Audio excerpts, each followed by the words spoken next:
Seharian ini seri keluarga. Kalau Anda ketinggalan salah satu ibadah aja ada satu bolong besar dalam pewahyuan.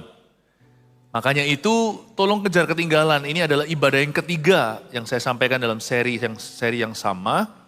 Saya harap Anda tidak ketinggalan. Judul-judulnya sebagai berikut.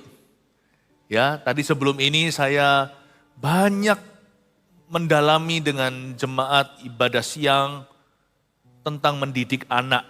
Bukan hanya untuk mereka yang sudah menikah, bagi kita, bagi yang bujangan misalnya, dapat banyak berkah. Saya nggak bisa ulangi seperti biasa, pesan pengembalaan tolong dicicil. Karena minggu demi minggu pewahyuan baru, usahakan nanti besok-besok Anda dengarkan yang tadi kalau Anda tidak ada di sini. Nah, ibadah berikut-berikutnya ini masih terbuka, kalau ada yang mau datang lagi, satu hari di rumah Tuhan lebih istimewa daripada di tempat lain. Dan juga kalau Anda nggak bisa datang, bisa nanti online dengarkan sendiri, oke?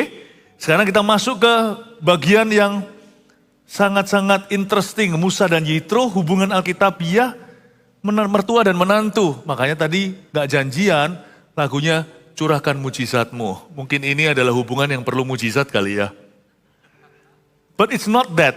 Kalau kita punya hikmat tidak perlu mujizat, dikit-dikit mujizat. Saya percaya mujizat loh. Tapi berkat Tuhan juga bisa karena hikmat. Mari kita pelajari.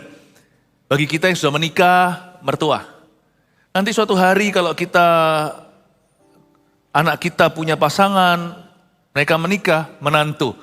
Saya rasa ada patron kok yang Tuhan berikan. Semoga kita bisa belajar dari kebenaran. Mari kita membuka bersama-sama Keluaran pasal yang ke-18. Musa dan Yitro, hubungan yang Alkitabiah, mertua dan menantunya. Keluaran 18 ayat pertama, ini paling banyak ayatnya di ibadah sekarang ini, 19, makanya kita langsung saja, Yitro mengunjungi Musa. Ambil catatan ya. Kedengaranlah kepada Yitro, imam di Midian, mertua Musa, segala yang dilakukan Allah kepada Musa dan kepada Israel umatnya. Yakni bahwa Tuhan telah membawa orang Israel keluar dari Mesir. Lalu Yitro mertua Musa membawa serta Zipora, istri Musa yang dahulu disuruh Musa pulang. Dan kedua anak laki-laki Zipora yang seorang bernama Gersom. Sebab kata Musa, aku telah menjadi seorang pendatang di negeri asing. Dan yang seorang lagi bernama Eliezer. Sebab katanya, Allah Bapakku adalah penolongku dan telah menyelamatkan aku dari pedang Firaun. Berhenti di sana dulu.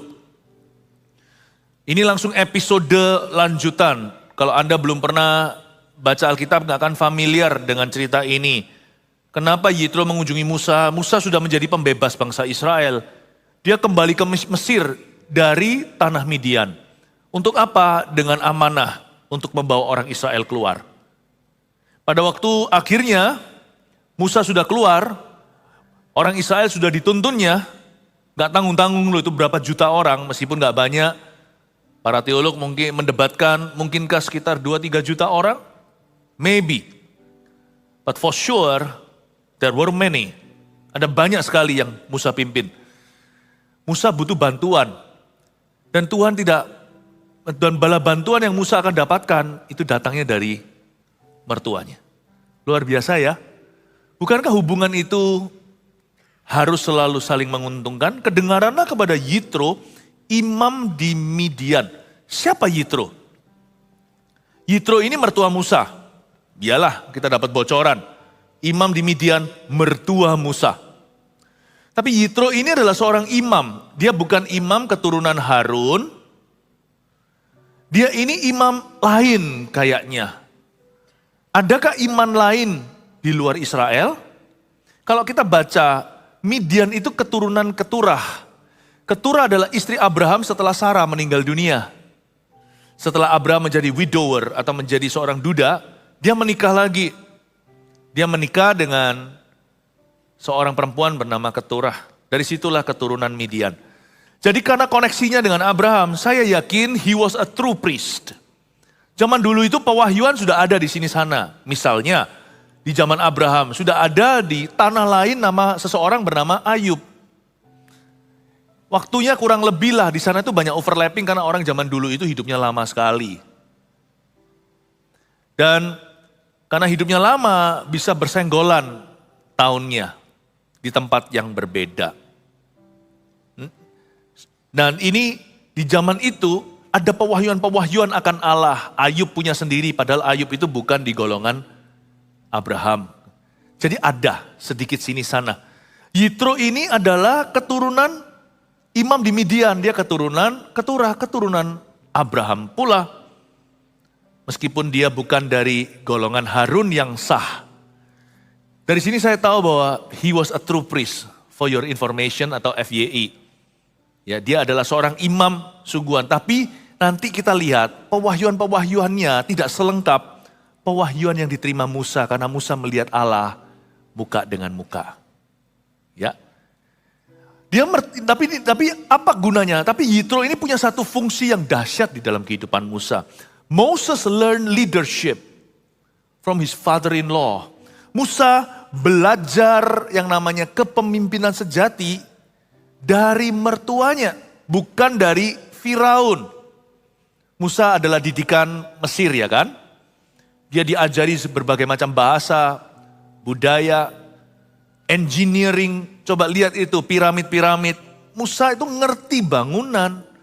Makanya dia dipilih Tuhan, diberikan pewahyuan tentang kemah, berapa senti, bikin ini itu, a piece of cake kalau kemah. Tapi Musa diajari moralitas itu yang mahal. Itu yang dia tidak pelajari di Mesir. Tapi dari Yitro dia belajar apa? Leadership.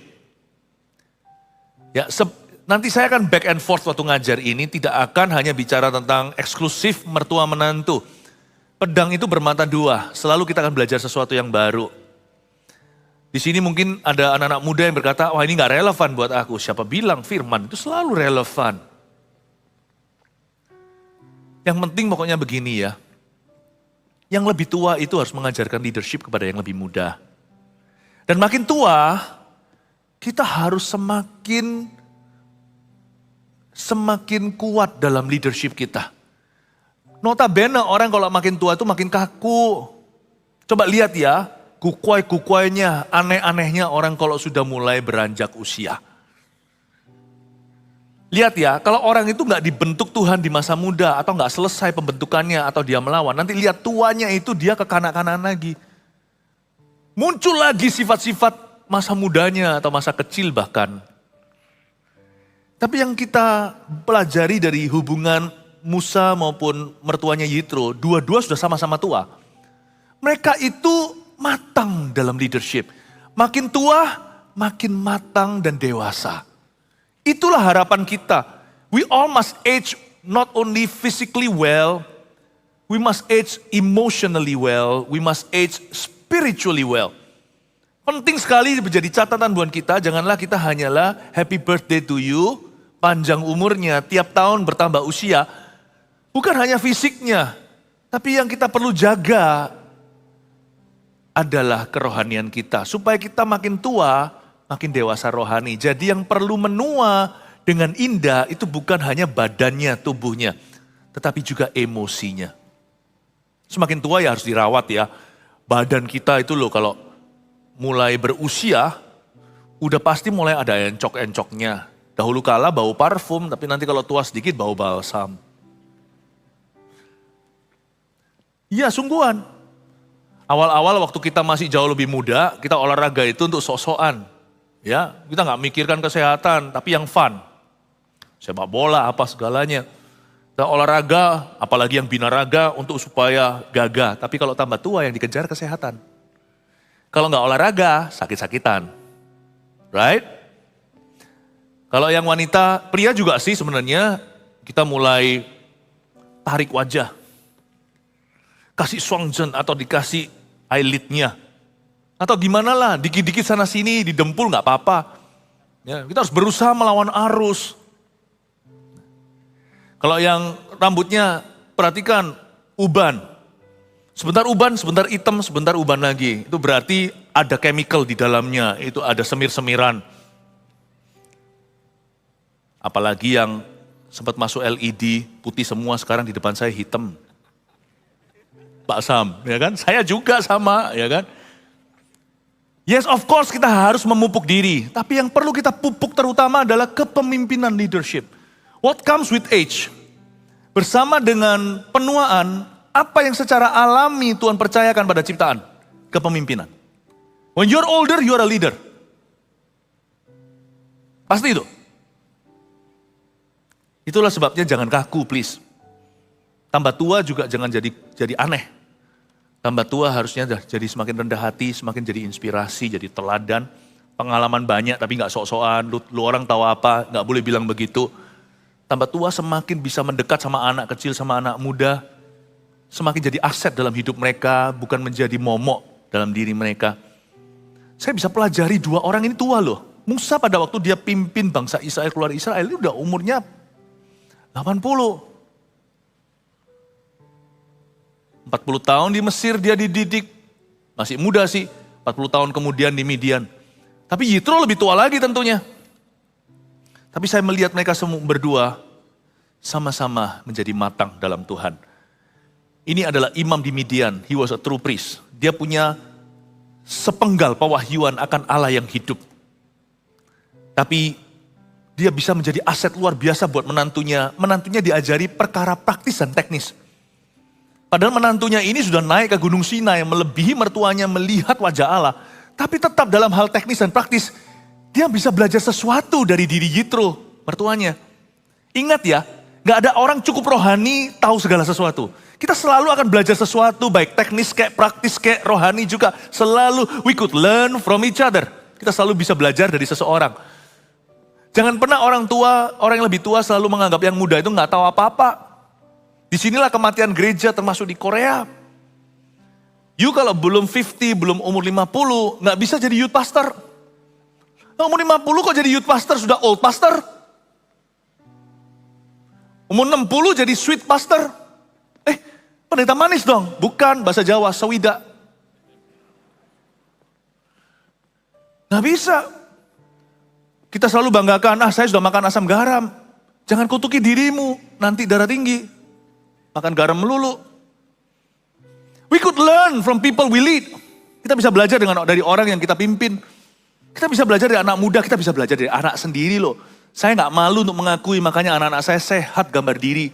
Gak kurang ajar sama kami, tapi punya hubungan yang bilateral. Bukan bilateral ya, gak bisa bilateral, namanya atas bawah. Tapi hubungan kita itu saling menghormati, saling menghargai. Sebelum sama menantu suatu hari saya belajar untuk membangun dulu hubungan yang baik dengan anak. Hubungan yang aman, hubungan yang terbuka. Saya ngomong sama mereka kok, Daddy, saya belajar, Papa belajar sesuatu yang baru dari kamu. Tuh saya dengar anak saya nyampaikan firman. Ya, dia sharingkan gitu, nanti mau ngomong apa, sebelum saya kasih masukan, koreksi juga kadang-kadang. Saya bilang, wow, I could never think of that scripture like that. Saya tidak bisa memikirkan firman itu seperti itu. Saya belajar sesuatu. Jangan malu, jangan gengsi papa mama, opa oma. Ngomong kalau kita belajar sesuatu. Kenapa pujian disimpan, kritikan diumbar? Kalau kita mau murah hati, itu murah hati bukan amarah. Amarah itu yang pelit aja. Kalau kita mau murah hati itu murah pujian. Amin Bapak Ibu Saudara. Mengapa orang pahit sama Tuhan? Karena anak kita lihat, kita sering memuji Tuhan tapi gak pernah memuji mereka. Dia cemburu sama Tuhan. Sekalipun Tuhan layak pujian, dia ngerti. Tapi kenapa dia anak tirikan? Jangan disimpanlah. Jangan jadi orang tua yang kaku. Dan suatu hari semoga kita semua tidak ada yang jadi mertua yang kaku. Amin Bapak Ibu. Atau jangan sampai menjadi menantu yang kaku pula. Jadi Musa belajar dari Yitro leadership. Kepemimpinan yang praktis. Padahal Musa ini nabi Allah. Dia nabi besar loh. Kalau menurut saya ya, ada beberapa nabi kalau di luar kepala. Saya pikirkan langsung aja, ngelindur pun saya bisa terpikirkan nama-nama itu. Nabi-nabi besar, kalau bisa dihitung jari misalnya. Di perjanjian lama, Musa definitely one of them, salah satunya. Musa, Elia. Ini orang gede. Tapi bisa belajar perkara yang praktis. Dibawa ke sekolah lagi, duduk di bangku pendidikan. Papa mertuanya yang kalah rohani dan kalah sakti. Ini hanyalah imam di Midian. Musa itu membelah laut merah sama tongkatnya. Ini orang hebat ini. Ini orang sudah kau cai sang. Kalau bahasa Chinese-nya udah gagah-gagah di atas.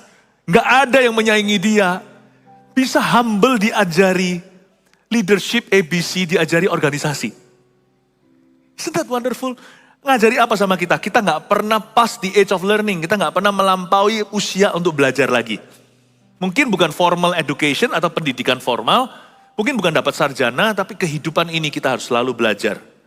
Amin Bapak Ibu Saudara. Nah, Musa ini punya istri namanya Zipora. Zipora ini dulu disuruh Musa pulang. Kenapa sih ayat 2, Zipora disuruh pulang, bukannya suami istri gak boleh berpisah? Karena Musa perang. Saya kalau jadi Musa akan melakukan yang sama. Anak dan istri saya, istri dan anak-anak saya, pasti saya akan taruh di rumah. Kalau saya pergi ke medan perang, jangan lupa ya, Musa itu pergi ke Mesir, bentrok sama Firaun. Ini istrinya dititipin ke rumah papanya. Dititipin, ya, ditaruh dahulu di rumah, Musa masuk ke negeri perbudakan. Kayaknya Musa itu berpisah sebentar sama istri, sama anak-anaknya, 2 putranya, karena tugas khusus dari Yesus di perjanjian lama. Musa gak kepingin anak dan istrinya mengalami 10 tulah di Mesir. Dititipkan kan? Nah kita baca sekarang 2 anak Musa, saya kasih info-info tambahan. Dan kedua anak laki-laki Zipora yang seorang bernama Gersom. Gersom itu artinya aku telah menjadi seorang pendatang di negeri asing. Anak sulungnya dikasih nama kurang baik menurut saya. Meskipun kalau di sini ada yang namanya Gersom, gak tentulah. Arti nama kita itu gak seberapa dibanding dengan cara hidup kita. Ya best contohnya. Namanya bagus, ada orang yang namanya bagus. Ya, mungkin papanya kepingin dia jadi apa, dikasih nama gembala. Ada gak ya anak yang kasih nama gembala? Kenapa tidak ya? Tapi nanti jangan sampai kelakuannya serigala. Dia dikasih nama Gersom. Anak pertama dikasih nama, aku telah menjadi seorang pendatang di negeri asing. Aku buronan. Dan yang seorang lagi bernama Eliezer. Eliezer ini bagus. Artinya Allah Bapakku adalah penolongku dan telah menyelamatkan aku dari pedang Firaun.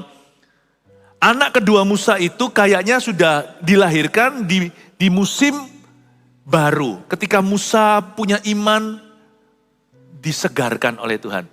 Dulu kan dia nunggu-nunggu 40 tahun, gak kunjung tahu apa yang dia tunggu.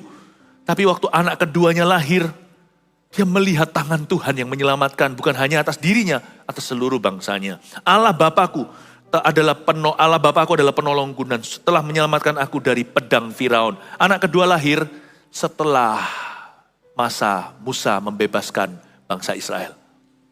Kurang lebih di saat-saat ketika masuk ke padang gurun. Dari sini ya, jangan pernah kita iri sama koko sama cece kita. Kadang-kadang di nomor 2 kan, anak nomor 2, nomor 3 dan seterusnya. Anak sulung, Mbak Yu sama masnya. Itu selalu dapat segalanya. Bahkan di Alkitab juga ditulis, di perjanjian lama ada hukum Tauratnya. Anak sulung itu mendapatkan 2/3 daripada harta. Jadi kalau 2 anaknya, maka dibagi 3. Anak yang satunya 1/3. Makanya si bungsu itu dapat 1/3 estate papanya. Lukas 15 itu. Ya, pokoknya 60% itu anak sulung. Jadi kalau uangnya ada 100% misalnya harta benda, 40% itu sama si koko atau cicinya. Lalu kalau anaknya 3, maka next adalah 30-30, 30-30. Paham ya pembagian? Anak sulung itu bisa menjadi ajang iri, Meme dan Titi. Adik-adiknya nih, tapi sekarang di sini yang bukan anak pertama, jangan pernah simpan perasaan cemburu. Karena sekalipun mereka dapat lebih seolah-olah, salibnya juga lebih gede. Papa mama salah mendidik itu pertama-tama koko dulu yang kena. Papa mama salah prinsip, salah konsep, eksplorasi, eksperimentasi, nggak jadi. Itu semuanya adalah anak pertama. Hanya anak kedua, anak ketiga, jangan pernah merasa seperti korban. Aku kok dia nanti nggak apa-apa loh di nomor 2 kan itu nggak apa-apa. Di nomor 3 kan pun nggak apa-apa. Ada sukacitanya sendiri karena Gersom seolah-olah dapat lebih. Tapi Eleazar itu di masa yang lebih nyaman dilahirkan. Papa mamanya sudah lebih dewasa rohani, udah lebih kenal Tuhan, udah punya segalanya. Ya, di gereja kita tidak boleh ada sindrom sulung atau bungsu. Semua kita adalah anak-anak Tuhan. Kalau lupa kita nyanyikan lagu sekolah minggu, Happy Ya Ya Ya, Happy Ye Ye Ye, saya senang jadi anak Tuhan. Semua orang yang adalah anak Tuhan, semua adalah sulung di mata Tuhan. Kasih tepuk tangan untuk Tuhan. Haleluya. Oke, ketika Yitro mertua Musa beserta anak-anak dan istri Musa sampai kepadanya di padang gurun tempat ia berkemah dekat gunung Allah, disuruhnya Allah mengatakan kepada Musa, aku mertuamu Yitro datang kepadamu membawa istrimu beserta kedua anaknya. Saya admire Yitro. Yitro ini mertua yang komitmennya jelas, makanya saya bilang, zaman itu sekalipun bukan dari linear Harun, bukan dari silsilahnya Harun imam yang sah, dia imam di Midian. Dulu waktu saya baca ini saya kira, kenapa Tuhan kerjasama ya memberi nasihat lewat mulut seorang penyembah berhala? Ternyata enggak. Ada semacam pewahyuan Tuhan, kalau enggak gitu, mana dia tahu bahwa Tuhan punya rencana atas sebuah pernikahan itu, mertua tidak boleh campuri. Makanya dia bawa istri orang lain yang adalah anaknya sendiri. Ayat 6 disuruhnya lah mereka mengatakan kepada Musa, dia titip pesan. Karena Musa masih di sana, dia di sini. Aku mertuamu Yitro, datang kepadamu membawa istrimu beserta kedua anaknya. Kalau anaknya ting datang kembali, dikembalikan lagi kepada mempelai prianya. Ini bukan karena berantem loh ya, pulangkan saja aku pada rumah ibuku. Dulu lagu yang lama itu loh, yang gak tahu mungkin ya belum lahir waktu itu. Pulangkan aku ke rumah mamaku. Mertua yang takut akan Allah, sekalipun kalau anaknya konflik pulang ke rumah, dia akan recycle daur ulang, bukan supaya nanti mereka itu saling menentang, tapi supaya mereka itu saling berbaik. Tugas orang tua adalah mencampuri anaknya. Tapi suatu hari ketika kita melihat anak kita sudah menikah, tugas kita adalah menjaga pernikahan mereka. Dari luar, bukan dari dalam. Kembalikan lagi, ini kan seperti pelaminan lagi, seperti seorang ayah, ya kan, walk his daughter. Ya, kita menjalankan, menggandeng putrinya ke pelaminan. Ini kayak sekali lagi, tapi untungnya yang namanya Zipora dan Musa bukan tukaran, bukan berantem. Tapi akibat satu tugas khusus, dititipkan, dikembalikan kembali. Luar biasa menurut saya, dia itu mengerti hubungan rumah tangga dari pewahyuan Allah loh. Itu seperti di perjanjian baru Efesus. Dia bahkan tahu kejadian. Seorang laki-laki akan meninggalkan ayah ibunya, termasuk perempuan. Dan bersatu dengan istri atau suami, dengan pasangannya. Dan mereka berdua menjadi satu daging. Mereka telanjang pun tidak malu. Mereka meninggalkan ayah ibunya itu bukan bye-bye, I don't want to see you. Meninggalkan itu artinya secara batin dia lepas. Seperti waktu umur 3, anak itu disapi. Umur 1 lebih 2 bebas susu atau bebas ASI. Gak lucu kalau sudah umur berapa masih ASI terus. Kalau umur 7. Gak lucu kalau anaknya sudah menikah, masih menyusu dengan batiniamu. Saya ngomong gini itu gak mudah, karena saya bicara begini itu bukan sesuai naluri. Kalau naluri saya I want to keep my children forever. Terus terang, sungguhan. Saya tipe ayah yang dekat sama sama anak-anaknya. Jadi kalau saya bisa milih, andai kata tidak ada firman di atas kepala saya pasti seenaknya sendiri. Gak peduli loh ya, jika keluarga itu sekaya apa, sepowerful apa. Tidak bisa lebih powerful daripada Tuhan. Di atas kita itu ada Allah. Seperti orang Yahudi, di sini kan pasang topi kecil di sini itu sebagai simbol cetusan iman mereka bahwa siapapun mereka termasuk Perdana Menteri, up there is God. Kita harus tunduk pada standar Tuhan kalau kita mau hubungan kita itu berbuah kebenaran. Jikalau kita ingin keluarga kita itu diberkati, kalau kita mau family kita happy sungguhan, versinya Tuhan, happy yang lengkap maksudnya. Dan kita yang harus sesuaikan dengan Tuhan, bukan Tuhan sesuaikan dengan kita. Saya melihat ini, saya kagum. Orang ini tahu kitab Kejadian. Tentunya lah ya, dia keturunan Abraham. Tapi dia itu juga punya pewahyuannya Efesus loh, tulisan Paulus yang nanti ribuan tahun kemudian. Dia tahu, maksudku adalah pewahyuan ini, inilah rahasianya. Hubungan Kristus dengan jemaat. Hai suami, kasih istri. Hai istri, tunduklah pada suami. Keduanya menjadi satu daging. Apa yang telah dipersatukan oleh Allah tidak boleh diceraikan oleh manusia. Manusia itu siapapun juga termasuk papa mamanya. This is an amazing commitment. Makanya itu orang-orang muda yang pacaran. Yang perlu Anda siapkan bukan free from mommy daddy. Nggak bisa. Kalau hubungan itu kasih, Anda nggak akan mau bebas selama-lamanya. Tapi free batiniah. You harus bisa berdiri sendiri yang pria menjadi kepala keluarga dalam segala keputusan. Makanya itu yang dikejar oleh seorang yang bujangan, jomblo, laki-laki adalah kedewasaan iman. Kedewasaan. Bahkan seorang pria tidak boleh bergantung dengan pasangannya nanti untuk kerohaniannya. Anda harus jadi imam. Seperti imam di Midian, seperti imam Harun. Karena itu seorang laki-laki harus dipersiapkan. Makanya itu harus sibuk, dear daddy, papa-papa di tempat ini. Siapkan man to man, meskipun laki dengan laki lebih kaku. Janganlah anak putramu kalau laki-laki hanya dekat pada ibu. Dua-dua perlu. Tapi sama ayah dia akan belajar leadership. Karena lihat di sini leadership belajar man to man. Yitro dan Musa. Meskipun hubungan mertua kan seperti orang tua. Orang tua Musa siapa? Ya ada si silsilah, tapi gak tahu waktu itu sudah mati kali. Tuhan tuh pakai figur di atas kita.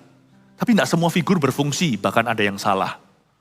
Tapi puji Tuhan kita ini yang masih dengar-dengaran, lebih baik kita itu cegah supaya jangan kita menyia-nyiakan posisi yang begitu strategis untuk mengajarkan. Papa-papa di sini saya panggil dalam nama Yesus.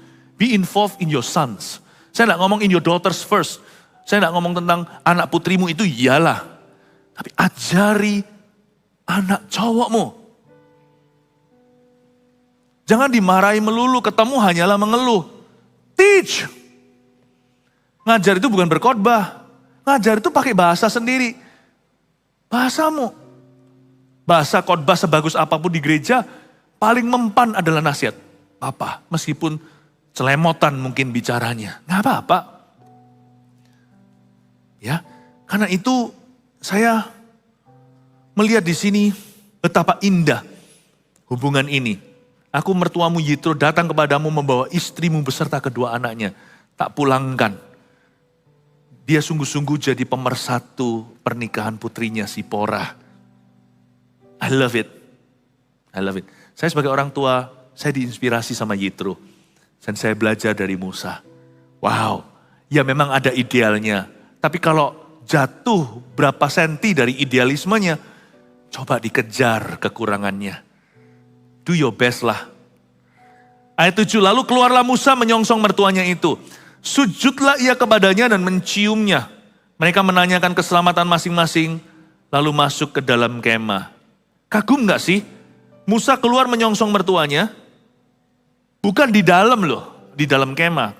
Dia keluar menyongsong mertuanya, sujud dia kepadanya dan menciumnya. Jangan lupa, by this time, waktu ini, Musa sudah menjadi seorang national leader. Dia setara dengan Perdana Menteri atau Presiden, bahkan setara dengan raja di perjanjian lama. Musa itu memimpin 2-3 juta dan dia pahlawan nasional. Dialah proklamator Israel waktu itu keluar dari pembasuhan air Laut Merah yang terbelah jadi 2. Musa ini menjadi ikonnya. Tapi waktu dia keluar, dia sujud dan menciumnya. You can never. Tidak pernah kita itu bisa melebihi orang-orang tertentu yang Tuhan sudah skakmat di hidup kita. Mereka adalah apa? Ini adalah sebuah pesan buat kita semua, bukan hanya mertua menantu di luar konteks ini, bahwa kita gak boleh berubah jadi orang. Memang tidak bisa kita mempertahankan sendirian. Kadang-kadang kita gak berubah, orang lain berubah, saya ngerti. Kadang-kadang kita sudah berusaha benar, orang lain salah, saya paham itu. Tapi as far as we are concerned, selama itu Bergantung pada you and me, bergantung pada Anda dan saya. Jangan berubah jadi orang. Musa ini seorang pahlawan nasional. Musa ini seorang presiden. Tapi ketika dia ketemu sama Yitro dan seorang imam Midian, imam sungguhan ya, dia sujud dan menciumnya. Sebuah pesan untuk kita semua anak-anak Tuhan, please jangan murtad kalau diangkat. Please jangan sombong ketika dipromosikan. Jangan berubah please jadi orang. Karena sangat gampang ketika orang pindah kota dari desa ke kota, kota ke metropolitan. Ketika dulu dia kenal dengan teman-teman yang hanya reunian, sekarang sosialita. Saya secara pribadi juga belajar kok. Tetap harus jadi accessible, meskipun saya nggak mungkin bisa secara pribadi melayani setiap orang dengan cara yang sama. Waktuku nggak ada. But I serve all kind of people. Segala tipe orang. Membuat diri accessible, approachable. Jangan rumit lah jadi orangnya, jadi orang itu biasa aja. Biar yang luar biasa itu nanti urapan dan buah. Jadi orang itu biasa aja. Biasa aja. Amin. Kalau kita bisa gitu ya. Makanya Tuhan itu memberkati dan memakai Musa. Dan menyebut Musa orang yang paling lemah lembut dan rendah hati. Tapi saya juga kagum sama Yitro nih. Ayat 8. Mereka setelah saling menghargai, saling menghormati. Sesudah itu Musa menceritakan kepada mertuanya. Segala yang dilakukan Tuhan kepada Firaun. Musa cerita. Dan kepada orang Mesir. Apa yang Tuhan lakukan kepada Firaun dan kepada orang Mesir karena Israel. Dan gak hanya yang baik-baik. Juga yang gak baik diceritakan. Dan segala kesusahan yang mereka alami di jalan. Dan bagaimana Tuhan menyelamatkan mereka. Alangkah indahnya bangun baik dengan anak atau menantu. Kita kalau punya orang tua, gak semua orang punya orang tua yang tipe sama. Gak semua menantu punya mertua yang tipe sama. Ada orang tertentu di dunia ini, di bumi ini seperti sinetron saja. Ada yang mengaku, mertuaku the best in the world. Apa itu definisinya bisa diceritakan. Dia gak nyampuri rumah tangga kami, sangat mengerti, bisa menjadi tempat pertimbangan. Ada juga orang yang mengeluh begini sama kita, I have the worst mertua in the world. Punya mertua yang paling buruk di dunia ini. Orang itu beda-beda pengalaman hidupnya. Ada yang merasa mertuanya adalah angel atau malaikat. Ada yang percaya mertuanya adalah antikristus berikutnya. Sama menantu, sami mawon. Ada orang yang berkata menantuku, wah anakku, keluarga kami beruntung punya dia. Wah dipuji-puji. Kadang-kadang bisa membangkitkan kecemburuan. Kalau mertua itu punya menantu beberapa, bukan dari anak yang sama, masa kawinnya beberapa kali, tapi dari anak yang beda. Bisa menimbulkan iri hati. Nah kita harus tetap bijaksana. Wah dipuji-puji kadang di depan seluruh keluarga. Wah kalau kelihatan menantunya terlalu nampak. Senang gitu loh hatinya. Wah bahkan anaknya sendiri bisa cemburu. Papa kok lebih cinta sama menantu daripada anak sendiri, bisa begitu. Kalau Anda menantu seperti itu, disayang seperti itu, consider yourself lucky. Tapi juga ada menantu yang katanya, wah menantuku ini Lucifer menjelma ke dalam keluarga kami. Tiap orang itu punya pengalaman yang differently, berbeda. Tetapi jangan menuntut orang lain berubah. Mertua menantu lah, papa mama anak lah, atau sebaliknya anak ke orang tua atau ke menantu ke mertuanya.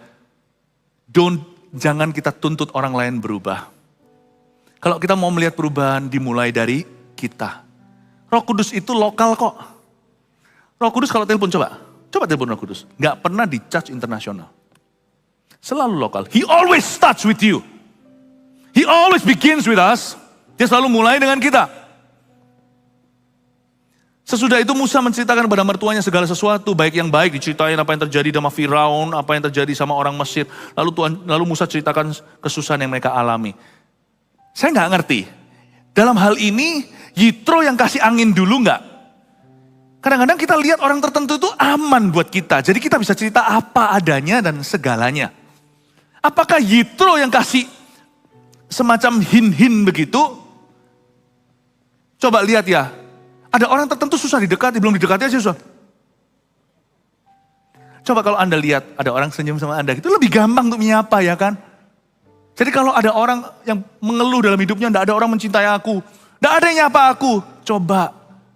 Jangan nyanyi lagu ujilah aku Tuhan, cobalah aku Tuhan. Nyanyi. Ya, daripada nyanyi lagu itu kita ngaca dulu, mungkin kerut di dahi kita terlalu banyak begini. Makanya itu mengusir baik manusia maupun lalat. Sometimes maybe ada orang yang memberikan Hawa dulu. Tapi saya juga curiga, bisa jadi Musa yang ngoceh dulu. Jangan pernah salahkan orang lain, orang itu susah, orang itu kelihatan murung terus, orang itu kelihatannya jahat. Orang itu seperti deket sama dia itu seperti digereng sama herder. Ya, not everybody is lovable. Meskipun tidak semua orang itu mudah dicinta, di dunia ini masih ada orang yang ekstra mencintai lo. Meskipun tidak semua orang lovable, ada orang yang memang sengaja lebih loving dari yang lainnya. Kalau nggak gitu, saya sendiri tidak akan ada di gereja hari ini. Dulu itu saya itu orangnya itu tidak pernah senyum punya. Saya nggak ramah dari kecil itu, saya udah biasa hidup sendiri di luar negeri. Dari kecil. Dan saya tidak mudah berteman karena saya orangnya tertutup. Tapi karena ada orang yang ekstra mencintai saya, dibukalah hatiku oleh Injil. Kemudian saya diubahkan, seluruh personality, kepribadian saya pun berubah. Belum cukup dekat untuk jadi seperti Kristus sih, tapi on the way, OTW ke sana. Mungkin orang itu selalu mengerutkan dahi, tapi ada orang yang tetap datang, asyik berkata shalom, apa kabar, apa yang bisa saya bantu dan doakan. Ada loh orang yang nekat begitu. Mungkinkah Yitro itu begini? Karena dia kan Midian. Orang Midian itu bukan orang-orang yang ramah-ramah seperti orang Indonesia. Paling enak masuk maskapai sendiri. Senyumannya itu loh, senang. Saya pernah naik maskapai tertentu yang lainnya, gak usah sebut nama atau brand. Masuk aja. Good afternoon sir. Meskipun dia mencoba untuk ramah, alisnya itu tebal. Saya takut. Bapak ibu saudara, orang-orang Midian bukanlah orang-orang yang terkenal ramah. Hospitality is not the thing. Oh, Anda mau hospitality, saya buka rahasia. Pengalaman sih subjektif ya. Indonesia top hospitality. Bener. Malaysia, Taiwan bagus. Asia lah masih bagus, tapi nggak semua. Hospitality di Prancis, don't try it baby. Anda panggil waiter, ini bisa gini-gini, nggak segampang sini. Setiap waiter atau yang menyajikan makanan di restoran Anda bisa protes gini, minta gonta-ganti. Di sana Anda nggak dianggap. Hospitality not the best. Midian not the best. Jadi saya curiga bisa jadi Musa yang mengambil inisiatif untuk cerita. Bapak ibu saudara, berdoalah dan usahakan hubungan yang transparan dengan orang-orang yang paling penting di hidupmu. Berusahalah untuk komunikatif. Komunikasi itu pakai kata-kata. Pakai gaya bahasa panca indera, komunikasi itu gak hanya ngomong doang, tapi juga seperti sekarang kalau saya bicara sama Anda. Saya pandang mata Anda, ngobrol hati ke hati, ini perlu diusahakan di dalam hubungan mertua menantu dan keluarga mereka masing-masing tentunya. Saya baca ini, saya terinspirasi. The relationship was honest, sangat jujur, and was transparent. Hubungan mereka itu jujur dan transparan. Jadikan itu inspirasi hubungan mertua menantu juga. Sesuai dengan tema hari ini. Lanjut ayat berikutnya ya, ayat ke-9. Bersukacitalah Yitro tentang segala kebaikan yang dilakukan Tuhan kepada orang Israel. Bahwa ia telah menyelamatkan mereka dari tangan orang Mesir. Yitro senang dengar kesaksian Musa. Tidak ada roh persaingan. Tidak ada semua itu. Lalu kata Yitro ayat 10, terpujilah Tuhan yang telah menyelamatkan kamu dari tangan orang Mesir dan dari tangan Firaun. Wow, dia kata terpujilah Tuhan, kata Tuhan dengan T-U-H-E-N, huruf besar di sini itu sebutan orang Yahudi. Imam di Midian sih, tapi si Yitro mengucapkan kata-kata dari bahasa Musa. Ayat 11, sekarang aku tahu apa? Bahwa Tuhan, T-U-H-A-N yang besar itu. Lebih besar dari segala Allah. Sebab ia telah menyelamatkan bangsa ini dari tangan orang Mesir. Karena memang orang-orang ini telah bertindak angkuh terhadap mereka. Ayat 11 tadi, sekarang aku tahu. Berarti sebelumnya belum tahu dong, atau kurang tahu. Sekarang aku tahu, now I know. Kemarin-kemarin baru curiga atau samar-samar. Orang ada bilang sih kamu itu baik segalanya. Tapi sekarang aku tahu kamu memang baik. Orang ada bilang sih kamu cakep lah, apalah, bunga sekolah. Sekarang kuliah seni, sekarang aku tahu kamu memang cakep. Bukan berarti dulu gak tahu. Dulu samar-samar tahu. Paham ya?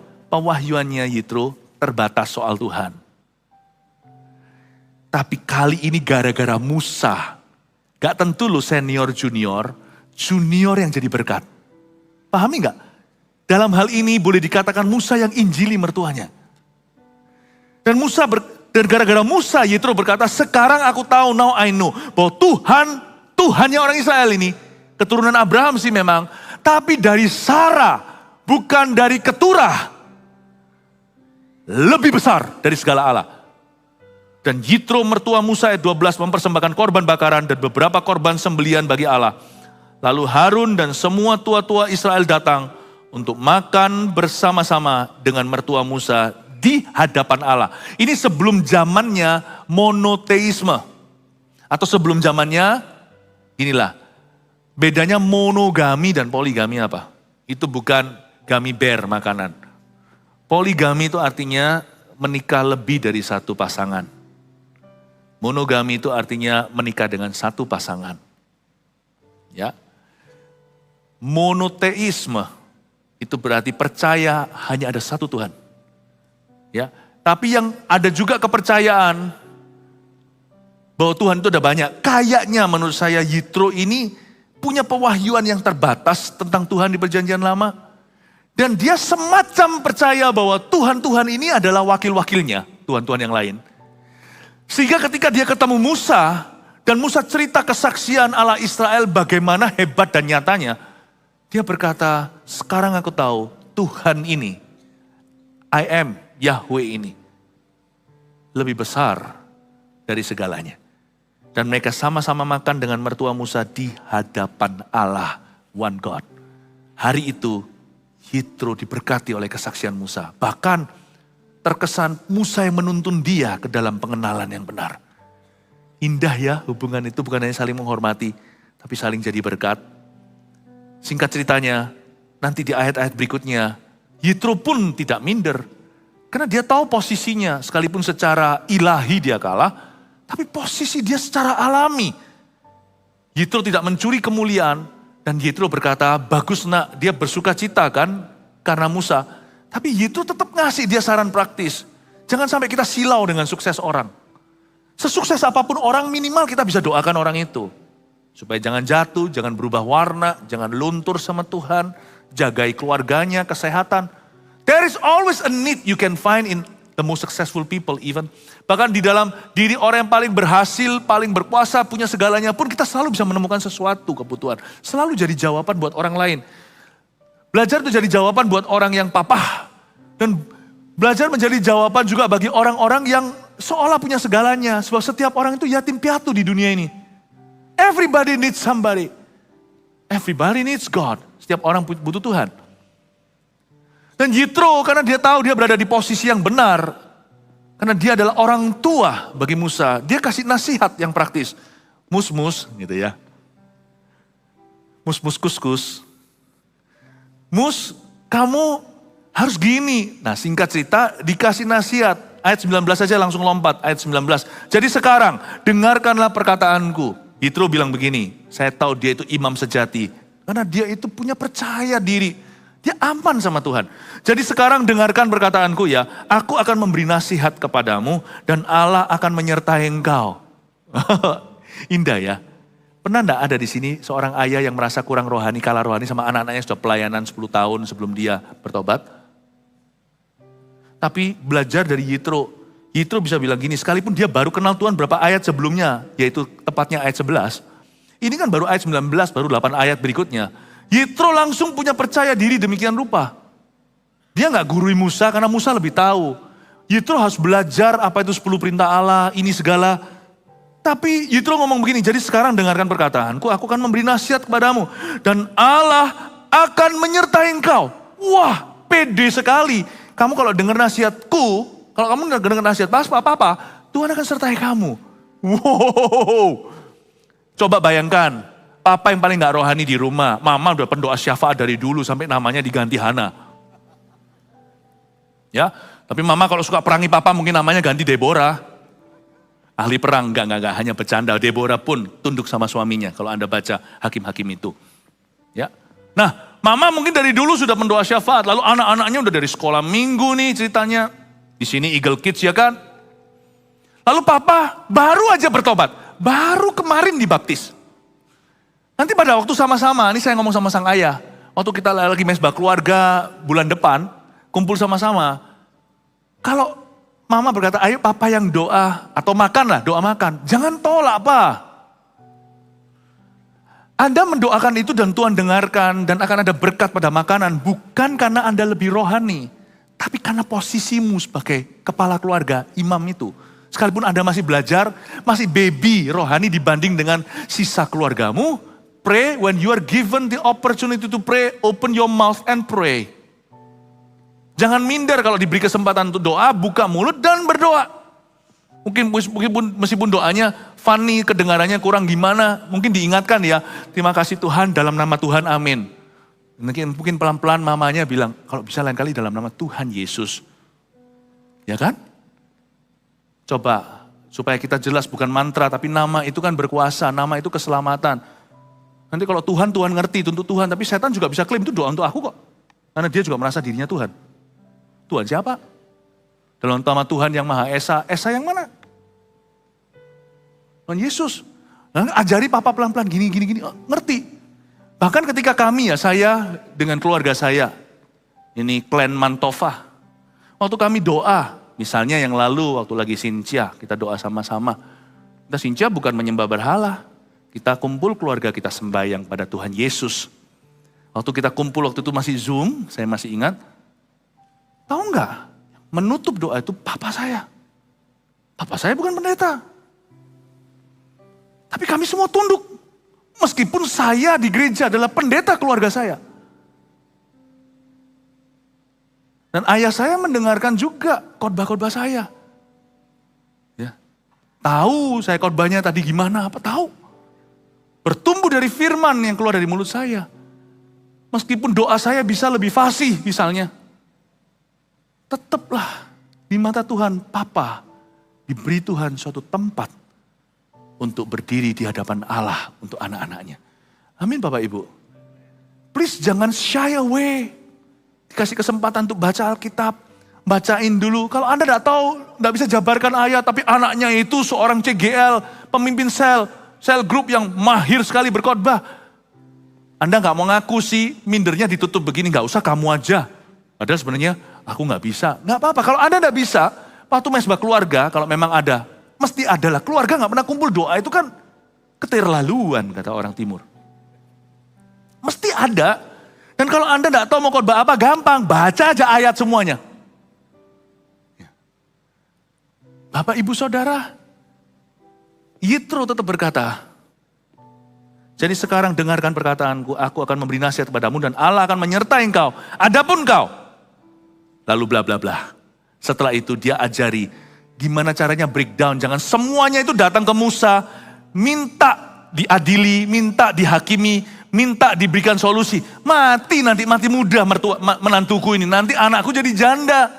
Makanya itu Yitro berkata, kamu harus punya ketua 1000, ketua 10, ketua 100, ketua 10. Kamu kumpulkan yang datang di sini nggak mempan, nggak kuat, nggak bisa ketemu jalan, naik lagi satu level, naik yang ke pemimpin 100, pemimpin 1000. Setelah itu kasus yang paling susah yang datang ke mejamu Musa. Oke nak? Iya Pak. Bagus ya. Dia terima nasihat. Kasih 3 poin sederhana hubungan Alkitabiah, mertua dan menantu Musa dan Yitro. 1, catat itu. Mertua yang bijaksana adalah pemersatu pernikahan anaknya. Tulis ya, jangan jadi pemecahnya. Pemersatu.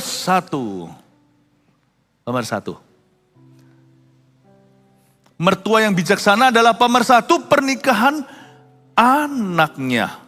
Sebab Kejadian 2:24 tadi yang saya sempat quote di ibadah sebelumnya kalau nggak salah, laki-laki dan perempuan. Oh, tadi ini juga saya quote ya.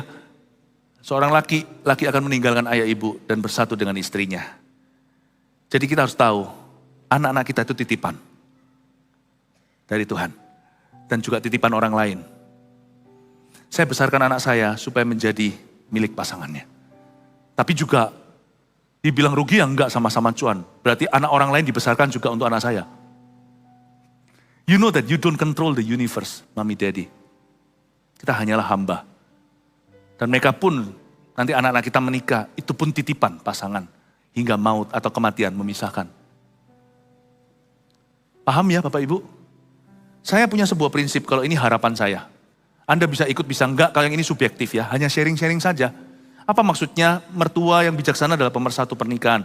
Perkecualian tentunya jikalau anaknya sematawayang, jikalau anak satu-satunya, dan apalagi kalau anak satu-satunya, papa mama nggak lengkap, atau sisa satu misalkan. Kalau itu lain cerita ya. Tapi normalnya, harapan saya begini, kalau nanti anak saya besar, ini cita-cita sama jemaat. Saya kepingin sama istri tetap jadi freelance selama kita masih kuat. Harapannya dan nanti anak-anak itu di season awal-awal membangun rumah tangga itu enggak mudah. Sebisa mungkin itu bukan jauh secara batin, enggak. Secara hati, batinianya putus, tapi hatinya itu tetap menyatu. Tapi saya sebisa mungkin jangan intervensi. Toh kalau papa mama masih kuat, why? Kenapa? Menurut saya kalau ini harapan saya adalah mama sama papa, saya bicarakan hal-hal ini kepada anak-anak kami, bahwa mami and daddy, kami akan tetap aktif, dan anak-anak punya rumahnya sendiri. Lain cerita jikalau salah satu dari kami mati. Atau yang lebih pasti adalah, jikalau kami menua dan tidak bisa lagi menjaga diri, tidak boleh loh ya masukkan orang tua ke panti jompo. Not in our culture. Lebih baik jangan. Ya kan? Kalau sungguh-sungguh sudah sampai tua kan musim anak pernikahannya bukan lagi permulaan. Sudah di musim kelonggaran. Kalau kita mendidik dengan benar, ada kasih karunia pada mereka, harusnya mereka yang tergerak untuk mengadopsi. Jadi kita itu nanti akan diadopsi oleh anak kita. Nah waktu itu nanti ya sudah. Jangan sampai kita salah didik sekarang, mereka lempar-lemparan. Enggak, papa sama lu aja, sama lu semua. Harusnya mereka rebutan, papa sama aku, enggak papa sama aku. Biar mereka gegeran rebutan kita. Tapi nanti biar yang geger itu bukan anakmu, menantumu. Papa mesti ikut kita. Makanya itu, Bapak Ibu Saudara, poin kedua, bangunlah hubungan demikian. Hubungan yang alkitabiah selalu saling menghormati, apalagi menantu dan mertua. Mengapa? Anda catat dulu poinnya, saya tambahkan pewahyuannya, hikmatnya. Jangan sakiti menantu jika tidak mau kehilangan anak. Catat itu, saya catat untuk saya. Jangan sakiti menantu kalau tidak mau kehilangan anak. Lalu jangan sakiti mertua kalau mau pasangannya bahagia. Amin, amin. Boleh saya ulang? Jangan sakiti menantu kalau tidak mau kehilangan anak. Menantu itu harus dibaikin. Untungnya anak-anak saya belum menikah, saya tahu semua ini.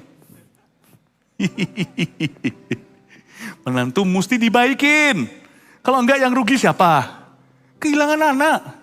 Karena waktu suatu hari kita kalah pangkat, kita tuh menyatu hati, dia satu tubuh, satu badan sama pasangannya. Satu daging. Ya.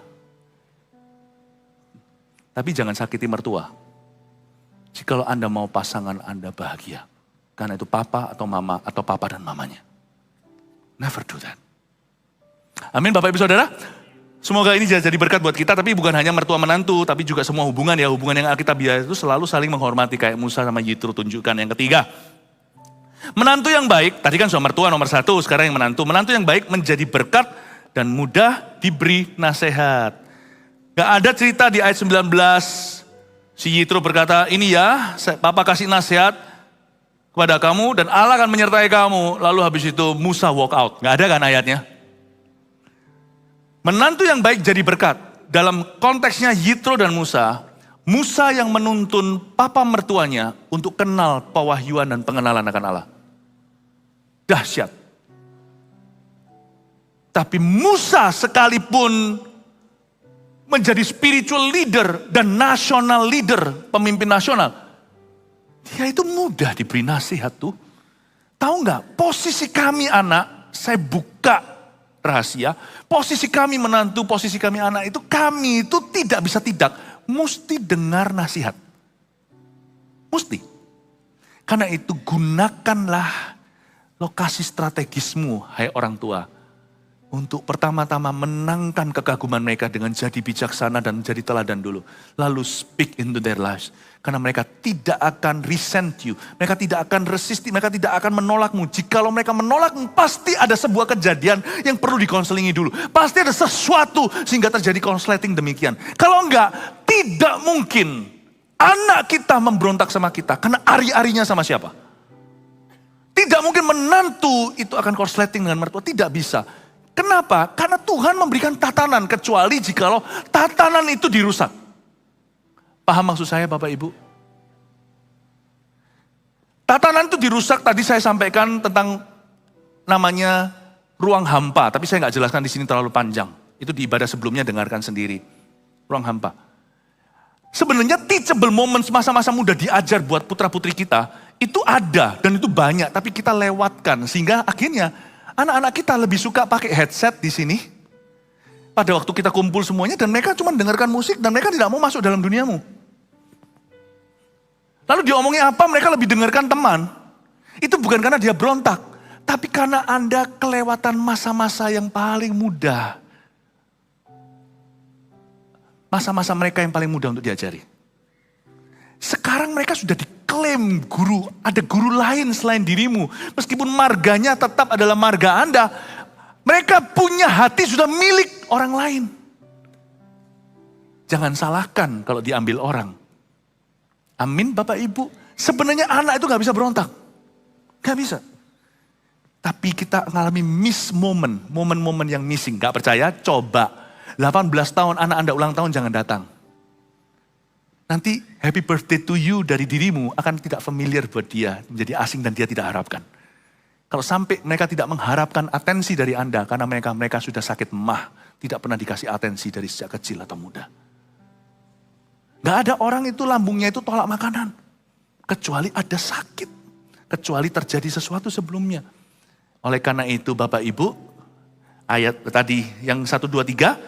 Mertua yang bijaksana adalah pemersatu pernikahan. 2. Hubungan yang alkitabiah selalu saling menghormati. 3. Menantu yang baik menjadi berkat. Dan mudah diberi nasihat. Biarkan Tuhan memberkati semua hubungan mertua dan menantu di dalam gereja kita mulai hari ini. Dalam nama Yesus. Amin. Berikan tepuk tangan untuk Tuhan. Haleluya. Mari kita semua bangkit berdiri. Bagaikan Bencana siap dibentuk. Demikian hidupku di tanganmu. Dengan urapan kuasa rohmu, ku dibaharui selalu. Jadikan ku Allah dalam rumahmu. Demikian hidupku di tanganmu. Bentuklah seluruh kehendakmu. Pakailah sesuai rencanamu. Ku mau sepertimu Yesus, disempurnakan selalu dalam segenap jalanku, memuliakan namamu. Bagaikan bencana siap dibentuk. Demikian hidupku di tangan-Mu. Dengan urapan kuasa Roh-Mu, ku dibaharui selalu. Carikan ku Allah dalam rumah-Mu, demikian hidupku di tangan-Mu. Bentuklah seluruh kehendak-Mu, pakailah sesuai rencana-Mu. Ku mau seperti-Mu, ku mau seperti-Mu Yesus, disempurnakan selalu dalam segenap jalanku,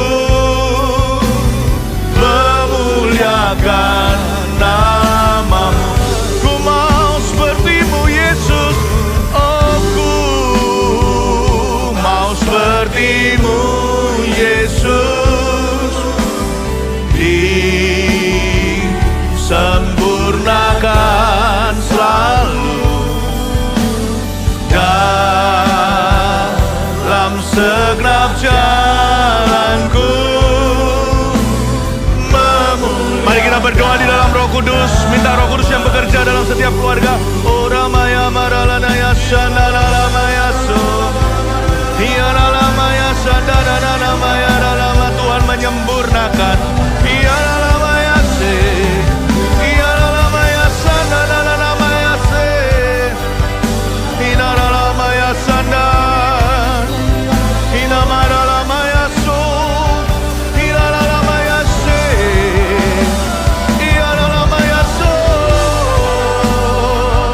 hiara maya shanala, hiara maya shanala mo, hiara maya shanala maya sane, hiara maya so, hiara maya shanala, hiara maya so, hiara maya shanala maya se. Ku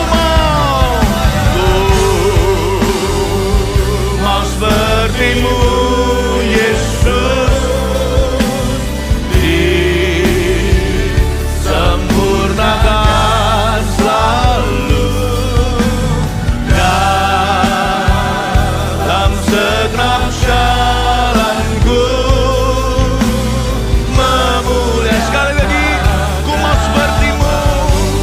Always begins with us, selalu mulai dengan kita.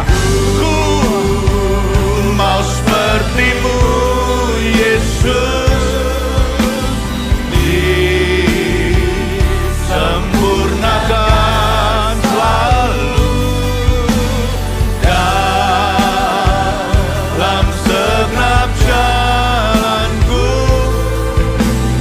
memuliakan dalam segenap jalanku, memuliakan nama-Mu.